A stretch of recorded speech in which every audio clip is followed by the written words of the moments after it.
Hello students. प्रतिशत के इस क्लास में मैं के पांडे आपका स्वागत करता हूं। यह एक ऑफलाइन की तरह ऑनलाइन क्लास चल रहा है। जो लोग कॉम्पिटिटिव एग्जाम्स की तैयारी कर रहे हैं उन्हें इस चैनल के बारे में जरूर बताओ और अधिक से अधिक सब्सक्राइब कराओ ताकि हमारा भी उत्साह बढ़े और आपके लिए नए नए मॉडल, नए नए आइडियाज लेकर के मैं उपस्थित हूं।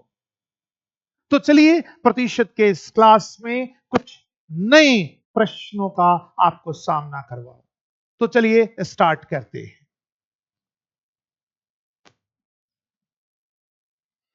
एक व्यक्ति अपने आय का 75% खर्च करता है।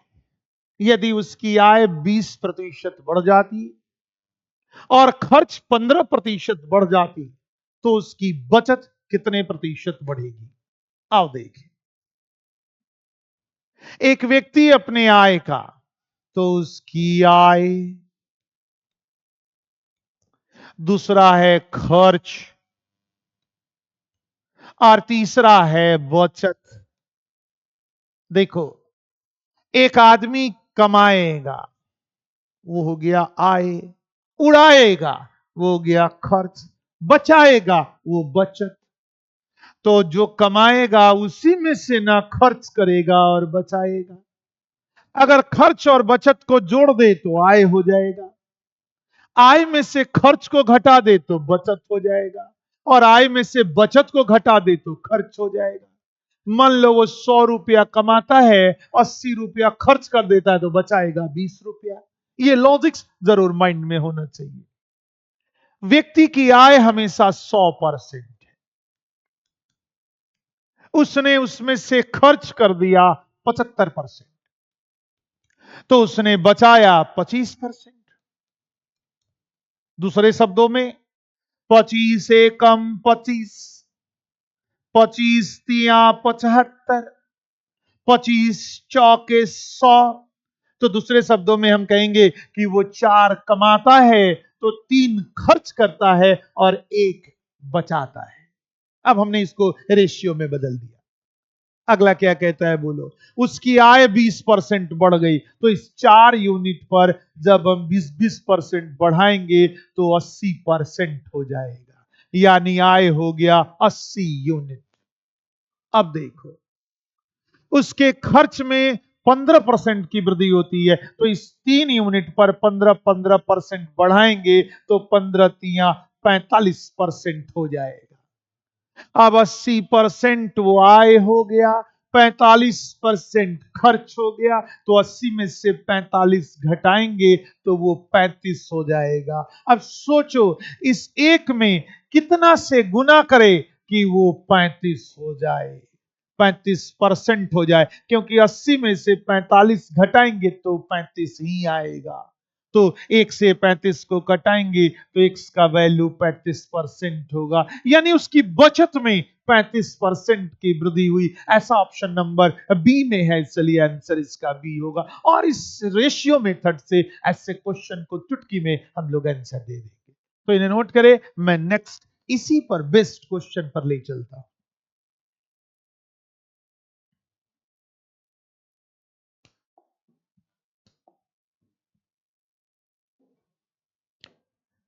एक व्यक्ति अपने आय का 70% खर्च करता है, उसकी आय में 24% की वृद्धि होती है, उसके खर्च भी 15% बढ़ जाते हैं, तो उसकी बचत में कितने प्रतिशत की वृद्धि होगी?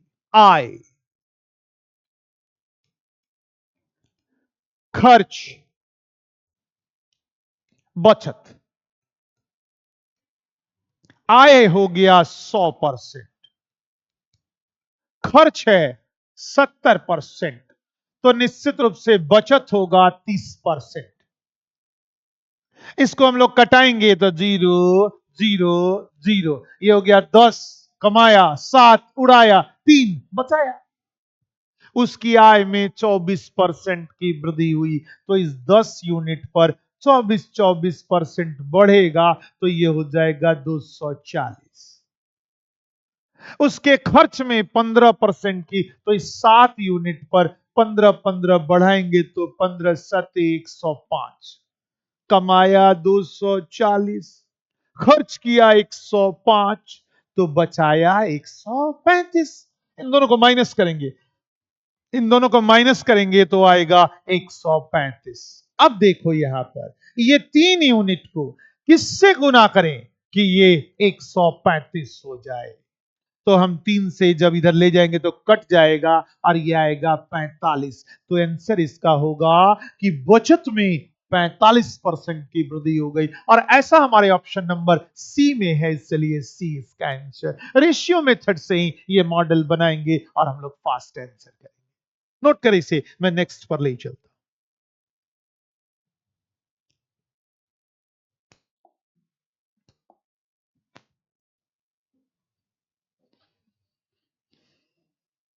आय,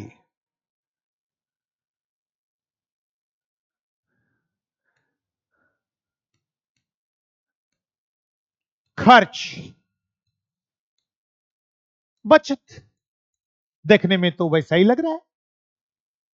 एक व्यक्ति अपने आय का 50% खर्च करता है, उसकी आय में 30% की बढ़ोतरी होती है, उसके खर्च में भी 20% की बढ़ोतरी होती है, तो उसके बचत में कितने परसेंट की वृद्धि होगी। Same question, practice. उसकी आय है 100, खर्च है 50, तो बचत भी है 50। कटाएंगे तो ये 1 यूनिट, ये 1 यूनिट और ये 2 यूनिट। 50 से कम 50, 50 से कम 50, 50 दूनी 100। उसकी आय में 30 की बढ़ोतरी हुई, तो यहां 30 लिखेंगे तो 30 दूनी 60। उसके खर्च में 20%, एक को 20 से गुना करेंगे तो ये हो जाएगा 20। कमाया 60, खर्च किया 20, तो बचाया 40। अब एक को किससे गुना करेंगे कि वो 40 आ जाए, तो आंसर होगा 40 से गुना करेंगे। और ऐसा हमारे ऑप्शन नंबर डी में है, इसलिए आंसर इसका डी हो जाएगा। इन्हें नोट करें, मैं नेक्स्ट पर ले चलता हूं।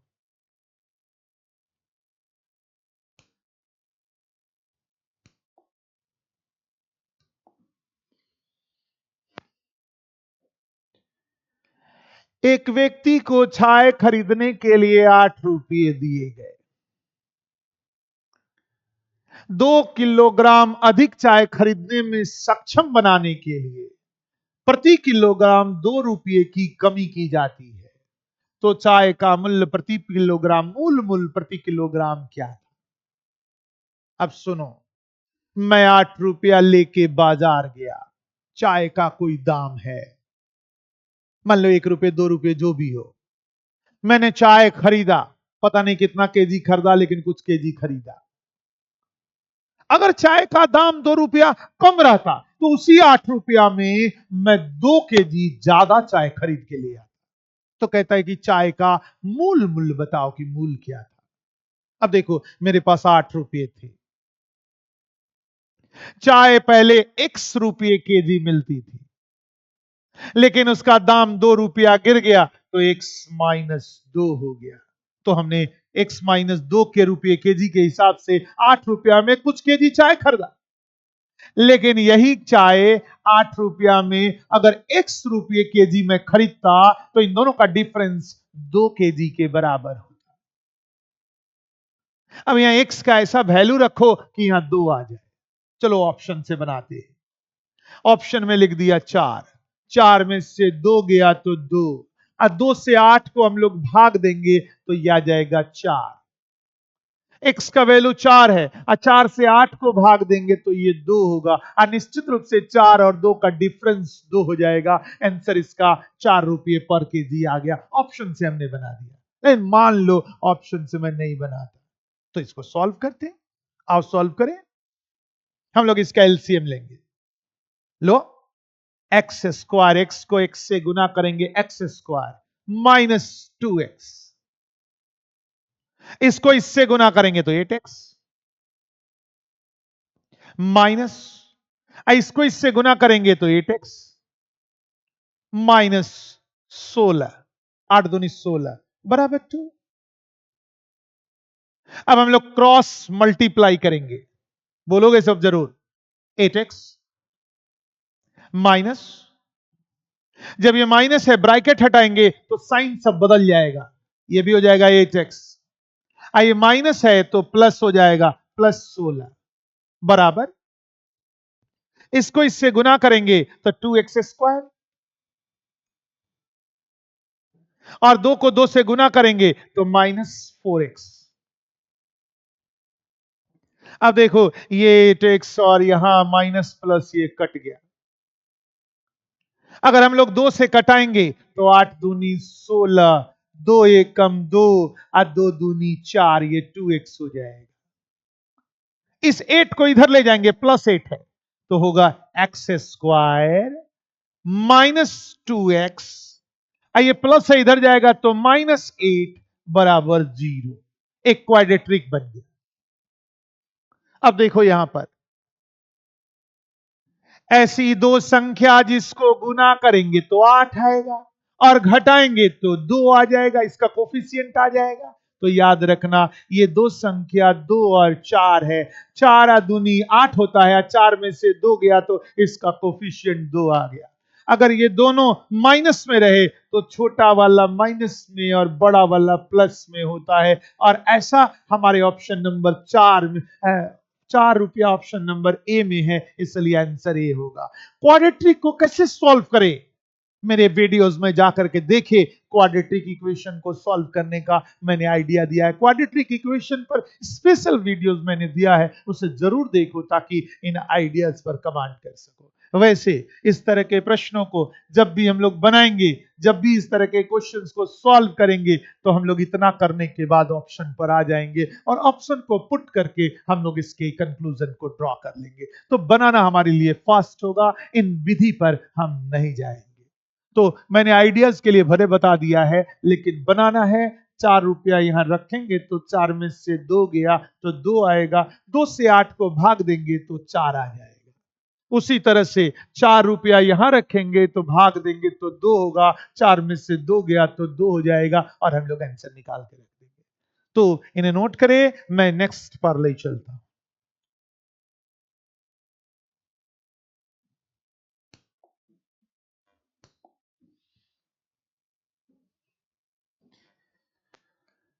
जब चावल के दाम में 32% की वृद्धि हुई तो परिवार अपनी खपत इस प्रकार कम कर दी कि चावल पर खर्च पहले की तुलना में केवल 10% अधिक रहे। यदि पहले प्रति माह 30 किलोग्राम चावल की खपत थी तो नई मासिक खपत क्या है। अब सुनिए, पहले हम लोग चावल खाते थे, खपत थी हमारी 30 केजी, खरीद के ले आते थे। लेकिन चावल का दाम 100 से बढ़ के 132 हो गया। अब जो 30 केजी 100 रुपया में मिलता था, अब 30 केजी 132 रुपया में मिल रहा है। हमारे पास उतना रुपया है नहीं, हम ज्यादा से ज्यादा 10% बढ़ा सकते हैं। 132 रुपया नहीं है, 110 रुपया हम कर सकते हैं। तो हमें अपना खपत कम करना होगा, 110 के हिसाब से करना होगा, ताकि हम खर्च को मेंटेन कर सके। तो कितना केजी, अब 30 केजी तो होगा नहीं, अब 30 केजी से कितना कम होगा, कितना केजी खरीदना होगा, इसे समझना है। फिर से, पहले हम 100 रुपया में 30 केजी खरीदते थे, चावल का दाम 32% बढ़ गया, अब 100 में नहीं मिलता, अब 132 में 30 केजी मिलता है। लेकिन हमारे पास 110 रुपया ही है, तो 110 रुपया में हम कितना केजी खरीद के ला सकते हैं, यही पता लगाना है। आओ देखिए, पहले चावल का दाम था 100 रुपया, 100 रुपया में हम खरीदते थे 30 केजी, यही हमारी खपत थी। लेकिन चावल का दाम 32% बढ़ गया, तो अब 132 रुपया लेके जाएंगे तो हमें 30 केजी माल दिया जाएगा, चावल दिया जाएगा। लेकिन हमारे पास 132 रुपया नहीं है, हमारे पास 110 रुपया है, तो हम कितना केजी चावल ले आएंगे। अब समझे, 132 रुपया में हम अब खरीदेंगे 30 केजी, और हमारे पास रुपया है 110, तो बताओ हम कितना केजी लेके आएंगे। अब कटाते, 11 एकम 11, 11 दूनी 22, 11 से कटाएंगे तो 10 बार में कट जाएगा। इसको आधा करेंगे तो 6, इसको आधा करेंगे तो 5। ये 6 से कटाएंगे तो 5 बार में कट जाएगा। क्रॉस मल्टीप्लाई करेंगे तो 50 25, यानी अब हम 30 केजी नहीं खाएंगे चावल, अब हमें 25 केजी पर काम चलाना होगा। ऐसा हमारे ऑप्शन नंबर ए में है, इसलिए आंसर इसका ए हो जाएगा। आज हमने परसेंटेज के कुछ क्वेश्चन से आपका सामना करवाया। लगातार प्रैक्टिस कीजिएगा, एक से एक क्वेश्चन की प्रैक्टिस कीजिएगा, तो हम इस पर कमांड कर पाइएगा। और कहा जाता है परसेंटेज पर कमांड तो आधी अर्थमेटिक पर कमांड। हमारे लिए बहुत महत्वपूर्ण है परसेंटेज पर कमांड करना। तो आज इन्हें जरूर रिवाइज करें, जरूर रिपीट करें। पुनः नए क्लास में नए अंदाज में प्रस्तुत करूंगा। तब तक के लिए जय हिंद, जय भारत।